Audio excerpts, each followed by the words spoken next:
కుక్కర్లో కోడికల్ల పులుసు ఏ విధంగా తయారు చేయాలో చూద్దాము. కుక్కర్లో ఆయిల్ హీట్ అయిన తర్వాత పచ్చిమిర్చి ఉల్లిపాయలను వేసి వేయించుకోవాలి. తర్వాత టమాటా ముక్కలు పసుపు వేసుకొని గెరటితో తిప్పుకుంటూ వేయించుకోవాలి. తర్వాత నీట్గా క్లీన్ చేసి పెట్టుకున్న కోడికాళ్ళను కుక్కర్లో వేసుకోవాలి. వేసుకొని గెరటితో తిప్పుకోవాలి.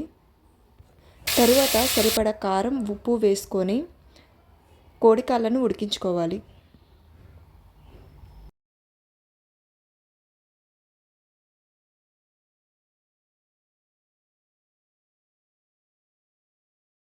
నిమ్మకాయ సైజ్ అంతా చింతపండుని తీసుకొని రసాన్ని తీసి కోడికాళ్ళలో యాడ్ చేసుకోవాలి. కుక్కర్ మూత పెట్టి 6 విజిల్స్ వచ్చే వరకు మంటని హై ఫ్లేమ్లో పెట్టుకొని ఉడికించుకోవాలి.